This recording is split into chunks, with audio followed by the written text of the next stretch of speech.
살다 보면 정말 피하고 싶은데 피할 수 없는 힘든 생각이나 감정들이 있죠. 마치 바다의 파도처럼요.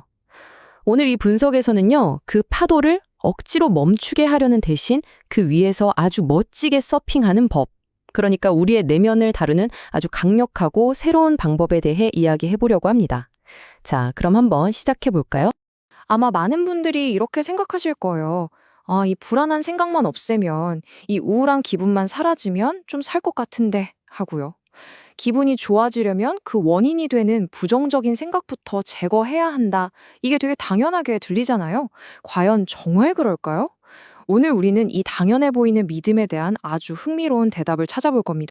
우선 우리 마음속에서 대체 어떤 일이 벌어지는지부터 한번 들여다보죠.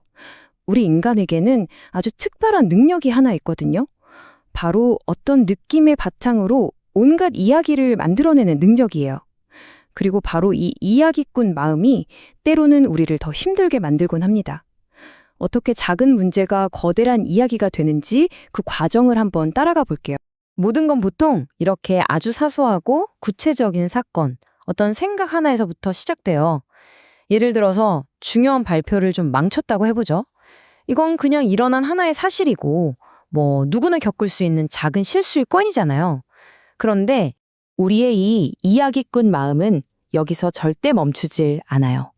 발표를 망쳤다는 이 딱 한 번의 사건을 가지고 순식간에 이걸 하나의 패턴으로 만들어 버립니다.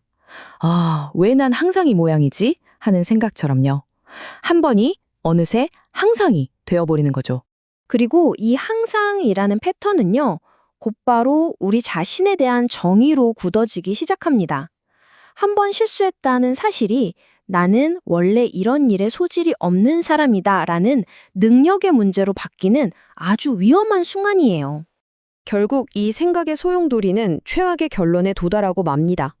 작은 실수 하나가 어느새 나는 쓸모없는 인간이야 라는 정체성의 위기로까지 번져버린 거죠. 여기서 우리가 알아야 할 중요한 사실이 있어요. 진짜 우리를 괴롭히는 건 발표를 망친 그 사건 자체가 아니라 그 사건을 둘러싸고 우리 마음이 눈덩이처럼 불려놓은 이 거대한 이야기라는 겁니다. 자, 이렇게 걷잡을 수 없이 커져버린 마음속 이야기, 이 감정의 파도 앞에서 우리는 보통 어떻게 반응할까요? 대부분은요, 이 파도와 정면으로 맞서 싸우려고 합니다. 하지만 안타깝게도 그건 별로 효과가 없는 전략일 뿐이죠. 화만해 보이는 이런 생각들 정말 익숙하지 않으세요? 아, 기분 좀 나아지면 그때 시작해야지 라거나 이 불안감만 어떻게 좀 사라지면 뭐든 할 수 있을 텐데 하고 미루는 거예요. 이 전략들의 공통점이 뭐냐면 이 불편한 감정이나 생각을 억지로 누르거나 아니면 이게 사라질 때까지 인생을 일시정지 시켜놓는다는 거예요. 바로 여기서 오늘 이야기의 핵심 비유가 나옵니다. 우리의 내면과 싸우는 건요, 마치 바다의 파도를 맨손으로 막으려는 것과 똑같다는 거예요. 상상만 해도 지치지 않나요? 결국 에너지만 다 쓰고 지쳐서 나가 떨어지는 건 우리 자신뿐입니다. 그렇다면 어떻게 해야 할까요? 파도와 싸우는 걸 멈추고 대신 그 파도를 타는 법을 배우는 겁니다.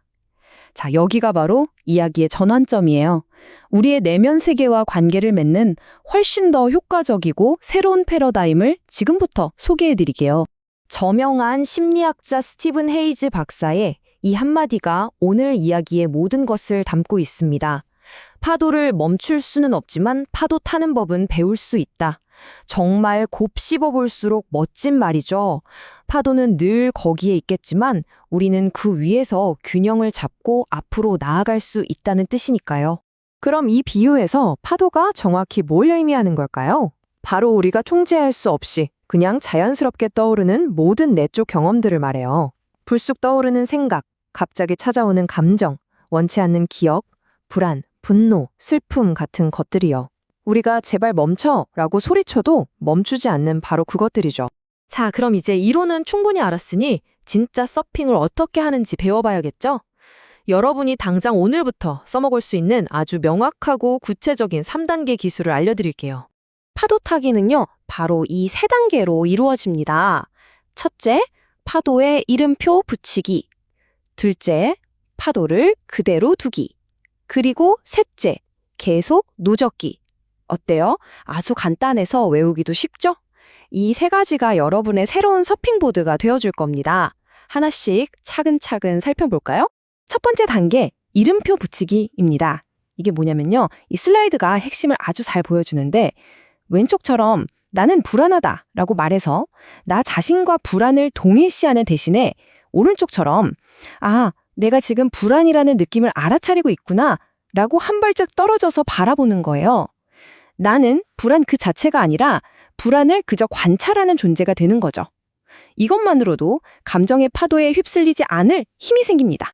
솔직히 이게 제일 어려울 수도 있어요. 왜냐면 우리의 본능에 완전히 반대되는 거거든요. 우린 보통 불편한 감정이 찾아오면 어떻게든 쫓아내고 싶어 하잖아요. 근데 이 단계에서는 모든 저항을 멈추고 그냥 존재하도록 내버려두는 겁니다. 불안이라는 손님이 또 찾아왔구나. 어서 와. 차 한잔하고 좀 머물다 가렴. 하고 마음의 공간을 살짝 내어주는 거죠. 그리고 이게 바로 진짜 게임 체인저입니다. 기분이 좋아질 때까지 내 인생을 멈춰두는 게 아니라요. 이 불편한 감정을 옆자리에 태운 채로 내가 가치 있다고 생각하는 일을 향해 계속 나아가는 거예요.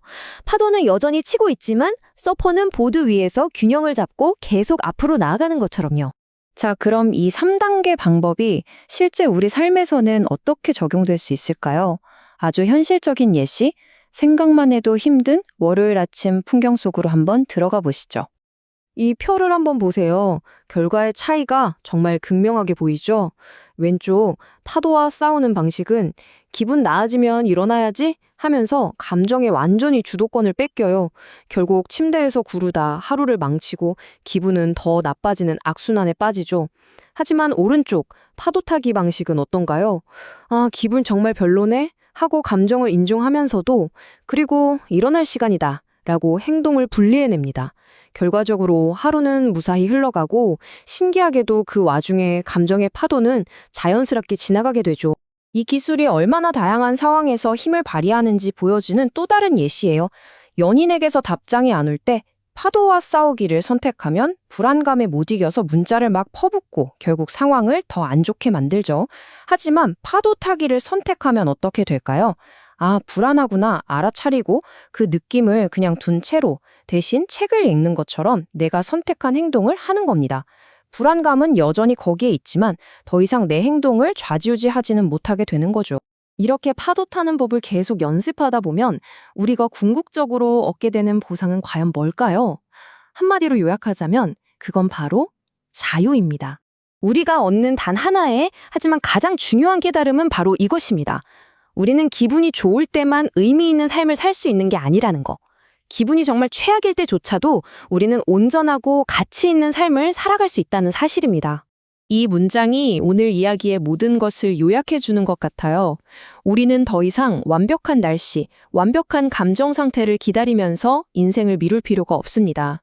어떤 파도가 치든 그 바다를 항해할 수 있는 힘과 자유가 우리에게 생기는 거죠. 파도가 없는 바다는 세상에 없습니다. 하지만 우리에겐 그 파도를 탈 수 있는 능력이 있죠. 여러분의 배는 이미 그곳에 준비되어 있습니다. 이제 남은 것은 파도가 있든 없든 그저 노를 저어 앞으로 나아가기로 선택하는 것뿐입니다.